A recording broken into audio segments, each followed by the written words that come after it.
Buena tarde con todos. Ya pasamos este 2022 y estamos hoy en el primer día del 2023.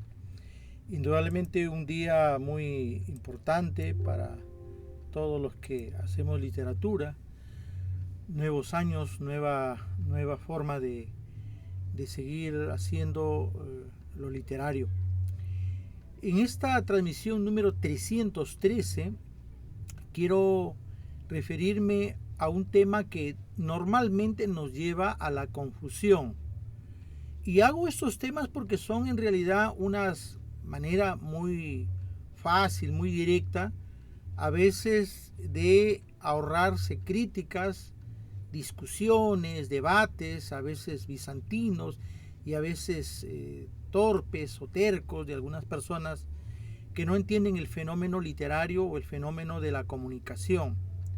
En realidad, todo acto o toda intención que el ser humano haga, tanto oral o escrito o a través de señales u otras formas de comunicarse, es válido en el sentido en que nos permite transmitir información, ideas, conocimiento, deseos, antipatías, qué sé yo.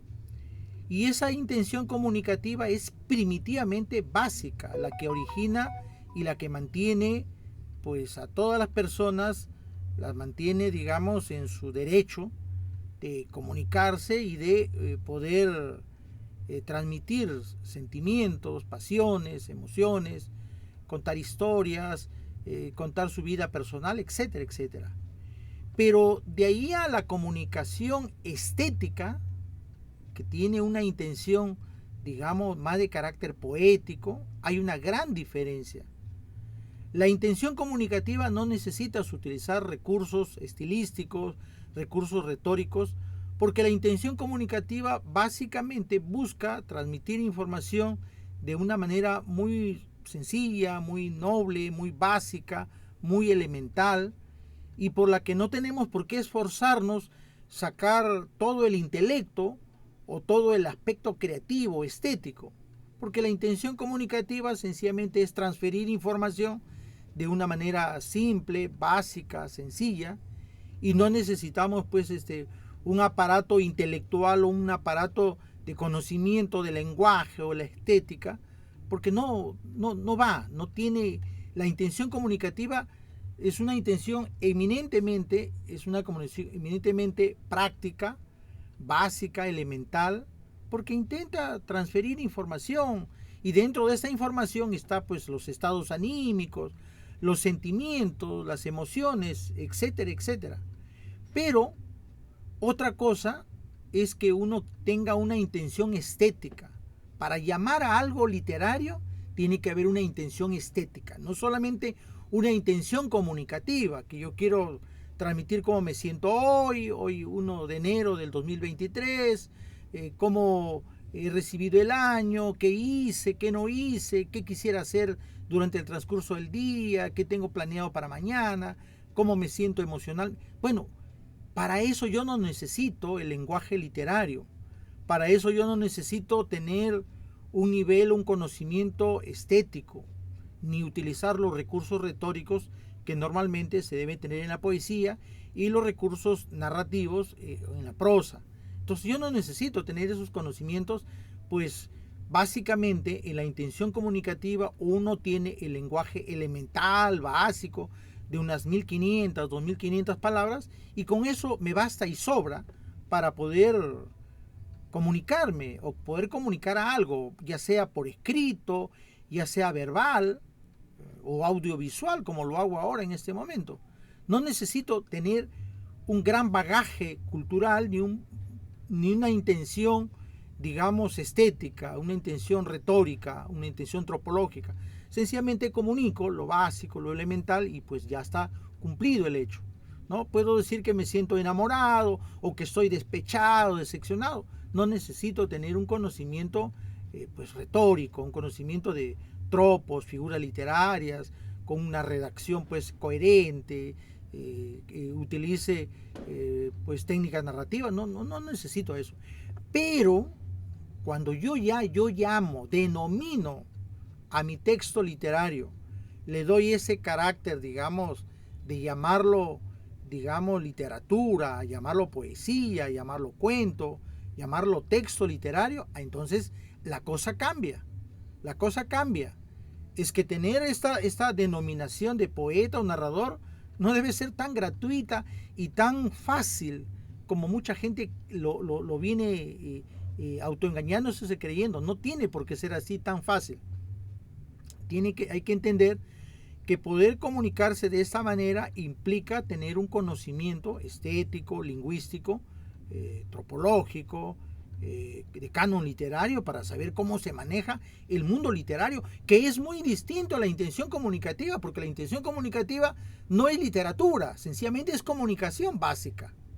Entonces, para poder llevar esa condición de la intención comunicativa a la comunicación estética, pues tiene que primar el conocimiento estético, el conocimiento lingüístico, tiene que ir mucho más allá.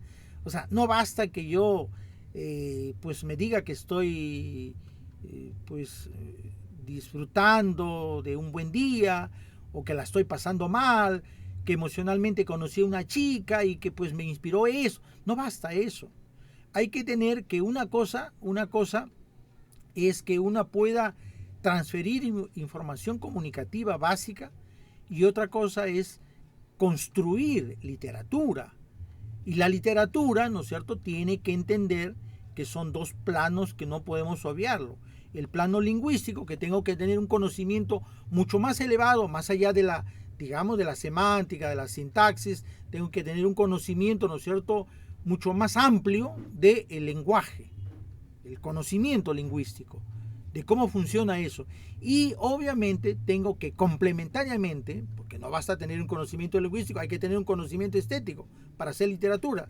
Tengo que tener un manejo, ¿no es cierto?, de los recursos retóricos, los recursos estilísticos, que me permita construir un discurso literario que tenga esa intención y ese propósito. No todas las personas que se autodenominan poetas lo son, porque para ser poeta hay que escribir poesía, y no todas las personas con lo que escriben, con lo que publican, hacen poesía. Es publicar un pensamiento, un aforismo, no es poesía, no es literatura, sencillamente es un pensamiento. A mí se me ocurre un pensamiento, ¿no? En esta existencia no tenemos amigos, tenemos compañeros de ruta, pero pues es un pensamiento, es una opinión mía. Pero eso no significa que sea literatura. ¿Por qué hay este afán, ese deseo de querer llamarse poeta sin que haga poesía, sin que haga literatura? Porque obviamente me resulta fácil etiquetarme de poeta para gozar o usufructuar un prestigio que se tiene desde el punto de vista literario. Pero no todas las personas que escriben y publican lo que escriben necesariamente son poetas. Porque obviamente para ser poeta hay que hacer poesía, y la poesía no se hace con una mera intención comunicativa, tiene que haber una intención estética. En ese sentido, creo que eso es lo que le da el gran carácter diferenciador de los discursos que normalmente se venden por poesía, cuando en realidad son discursos comunicativos, son discursos afectivos, emocionales, discursos pasionales, historias truculentas, historias ficcionales, pero que no tienen el lenguaje literario. Y al no tener el lenguaje literario, pues no se puede llamar literatura algo que no tiene el lenguaje literario. Entonces lo que debe quedar meridianamente claro es que para ser llamado poeta o escritor, pues no basta que yo lo diga, lo etiquete, pues tengo que demostrarlo. Y esa demostración básicamente es el discurso literario. Y el discurso literario, pues lo tiene que merituar y lo tiene que valorar alguien que conozca, un experto. No lo puede valorar tu compañero de habitación, tu compañero, qué sé yo, de promoción de colegio, universidad, instituto, compañero de trabajo, si es que no tiene una formación previa. Se necesita tener un conocimiento literario, se necesita tener un conocimiento de canon, digamos, estético, para poder merituar un texto literario. ¿Que te puede gustar? Pues te puede gustar, Pero una cosa es que te guste y otra cosa es que aquello que te guste tenga calidad literaria. Hay gente que le gusta lo chabacano, lo simple, lo trivial, pero eso no implica que porque tenga derecho a expresar su deseo, su pensamiento, su opinión, pues sea una opinión de autoridad, ¿no? Una opinión de autoridad exige necesariamente un conocimiento lingüístico y estético en el plano literario, así de simple. Un zapatero, un verdulero, pues un médico, un ingeniero, pues no tiene autoridad como para poder valorar y dar una opinión, digamos, sustentada, valedera, sobre un texto literario, sobre la calidad de un texto literario. Que te puede gustar, a muchos lectores le puede gustar historias de entretenimiento, pero la literatura es más que entretenimiento. La literatura tiene una intención estética. Va mucho más allá que entretenerte 1, 2 o 3 o 4 horas leyendo un libro. Implica que tiene que haber, ¿no es cierto?, un conocimiento, una noción de canon literario, una noción sobre perspectiva literaria, sobre el manejo del lenguaje y sobre, digamos, los elementos que gobiernan un texto literario, que es la parte estética, la parte tropológica y la parte técnica en el plano narrativo. De lo contrario, mi opinión pues sería una opinión simple, rupestre, no valdría pues como valdría una opinión de alguien que sea experto, especializado. Y eso no implica pues ningunear a unos y despreciar a otros. No, eso tampoco, ese populismo, yo no me como ese bulo, ese populismo, porque hay gente que tiene que saber ubicarse, hay gente que tiene que entender, hay gente que no tiene formación literaria y no puede irrogarse un conocimiento de autoridad porque tenga derecho a opinar. Pues tienes derecho de opinar lo que quieras, pero lo que no tienes derecho es a irrogarte, ¿no es cierto?, una condición pues de crítico, una edición de comentarista literario si es que no tienes formación previa. O sea, cualquiera puede dar una opinión, pero la validez de esa opinión está en función del argumento que lleve esa opinión. Porque cualquiera puede opinar. Hay gente que opina hasta por puro deporte, ¿no? Por llamar la atención, por pura grosería, por pura malcriada. Hay gente que opina lo que fuere, cualquier disparatada, cualquier pachotada, y cree que tiene derecho a que se respete su pachotada. Eso me parece no solamente poco serio, sino que me parece hasta cierto punto imprudente.